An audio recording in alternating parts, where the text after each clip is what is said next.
আসসালামু আলাইকুম এভরিওয়ান। আমি এই মুহূর্তে আছি আমার পার্শ্ববর্তী একটা ইউনিয়নে, যেখানে জাতীয় দলের কিছু ক্রিকেটার এসেছে খেলতে এবং তাদের সাথে তাদের খেলা দেখার জন্য এই মুহূর্তে এখানে আসা। তো আমি অলরেডি এখানে এসে উপস্থিত হয়েছি, তো যাব কিছুক্ষণের মধ্যে স্টেডিয়ামে এন্ট্রি করব। তো এটি হলো খেলার মাঠের মূল গেট। এখানে দেখতেই পাচ্ছেন সাব্বির রহমান, তানজিদ হাসান তামিম, সাব্বির হোসেন সহ আরও বাকি যেসব খেলোয়াড়গুলো আছে তাদেরও ছবি দেওয়া আছে।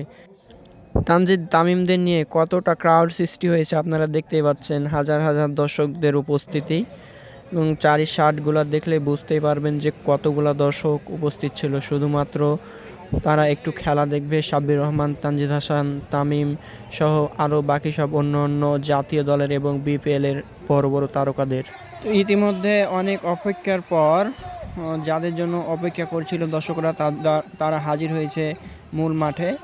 প্রথমেই আসছেন হাবিবুর রহমান সোহান এবং তারপর পিছনে আছেন তানজিদ হাসান তামিম সহ সাব্বির হোসেন এবং আরও বিপিএলের ক্রিকেটাররা যেমন আসাদুজ্জামান পায়েল সহ নিহাদুজ্জামানেরা এসেছিলেন এই টুর্নামেন্টে।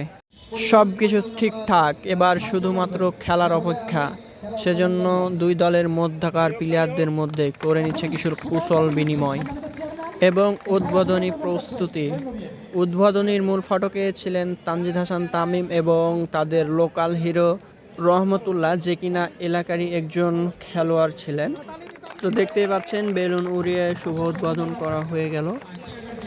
আমরা সবাই জানি তানজিদ হাসান তামিম একজন জাতীয় দলের ক্রিকেটার, সেজন্য সে ব্যাটিং করেনি, কিন্তু দর্শকদের উত্তেজনার কারণে সে দর্শকদের চারিপাশ ঘুরে দর্শকদের কাছে দোয়া চায় এবং দর্শকদের শুভকামনা জানায়। ভিডিওটি এ পর্যন্তই ছিল। সাবস্ক্রাইব করতে ভুলবেন না। আসসালামু আলাইকুম।